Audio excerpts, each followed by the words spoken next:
From what's described as rising radicalization in New York City to foreign actors taking advantage of America's legal system, Steve Lance and Tiffany Meyer sat down with Brooke Goldstein at Turning Point USA's America Fest to explore these hot-button issues. Goldstein is the executive director and founder of the LawFare Project. Here's the interview. And we're here and we're joined by Brooke Goldstein, executive director and founder of LawFare Project. Brooke, thank you so much for sitting down with us. Thank you for having me. It's really great. Brooke, since Zoran Mamdani, mayor-elect in New York City, was elected, a lot of New Yorkers say that the city feels less safe. What do you think is driving this feeling? We have a mobster in office right now. Zoran Mamdani was one of the people who were in the pro-Hamas mobs, and now he's in office. And the unfortunate truth is that all of this radicalization even happened before he was in office. It's happening on our campuses. And I do have to warn, though, because we're so focused on anti-Semitism, we don't have a problem of rising anti-Semitism.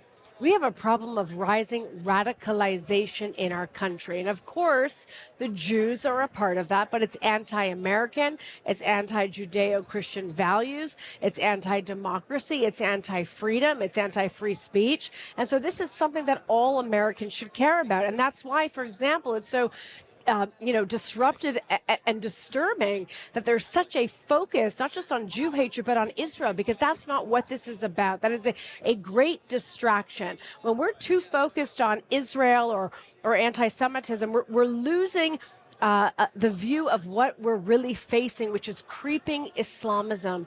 And the more we fight amongst ourselves and the more we talk about Israel-Palestine, the less we're focusing on radical Islam as a threat to the West, to all democracy. So Zoran Mamdani is not just a threat to the Jews, he's a threat to the rule of law in America.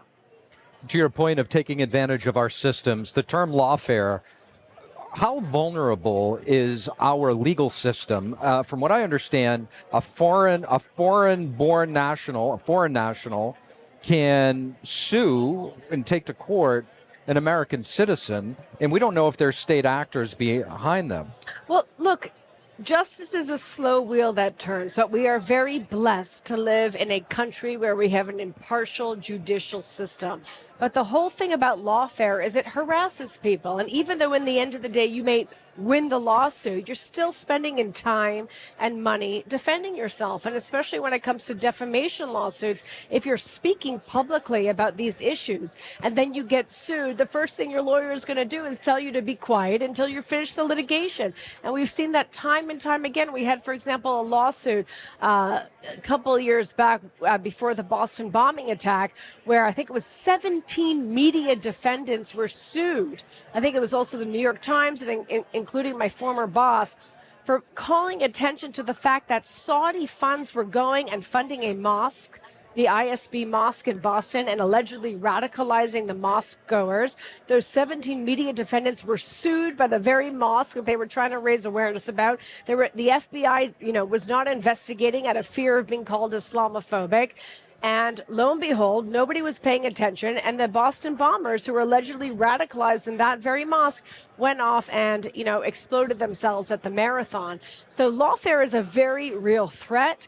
It's a very real tactic that's being used, not just locally, but on the international stage with frivolous war crimes charges against Israeli officials and American officials who are trying to fight on an asymmetric battlefield against terrorists who are using their own children as human shields and then accusing us of war crimes when they benefit from the higher civilian casualties and deaths. So that is the tactic of lawfare. That's what I wrote my first book about. That's what we are set up at the LawFare Project to fight against. And thank God we have a group of over 1,000 lawyers. We work with over 37 major international law firms, and we've been providing pro bono legal support to the victims of lawfare.